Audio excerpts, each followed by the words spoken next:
મિત્રો, અત્યારે વર્ષા ઋતુ ચાલી રહી છે, જેથી ભેજના વાતાવરણના કારણે ફંગલ ઇન્ફેક્શનના કેસો આ સિઝનમાં વધુ જોવા મળે છે. અને જે લોકોને જૂની દાદર હોય એમની તકલીફોમાં પણ ઉછાળો મારતો હોય છે. હવે જ્યારે દાદર મળતી ન હોય એના કારણે થઈ ઘણીવાર દર્દી દેશી નુસ્ખાના ચક્કરમાં આવી અને લસણ, કરંજના પત્તા એવું ગરમ કરીને ત્યાં બાંધતા હોય છે, જેના કારણે થઈને દર્દીને ખૂબ જ તકલીફ પડતી હોય છે. આ તમે કેસમાં જોઈ શકો છો.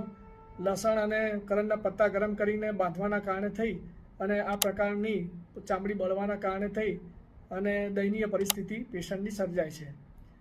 આ કિસ્સામાં દવા બાદ 7 દિવસ બાદનો ફોટો છે અને આ પછી 15 દિવસ બાદનું એનું સારવાર બાદનું પરિણામ છે. તો મારે એટલું જ કહેવાનું કે જેને જૂની દાદર હોય અથવા નવી દાદર થઈ હોય એ કોઈ પણ દેશી નુસ્ખાઓના ચક્કરમાં પડ્યા વગર કોઈ પણ પથ્થીની, હોમિયોપેથી, એલોપેથી, આયુર્વેદની એને જે પણ પ્રિસ્ક્રાઇબ કોર્સ હોય એ કોર્સ પૂરો કરવો જોઈએ. અને તેમ છતાં જો ન મળતું હોય તો નજીકના વૈદ્યનો સંપર્ક કરી અને પંચકર્મ માટે અવશ્ય સલાહ લેવી જોઈએ, પરંતુ આ રીતના નુસ્ખાઓથી દૂર રહેવું જોઈએ.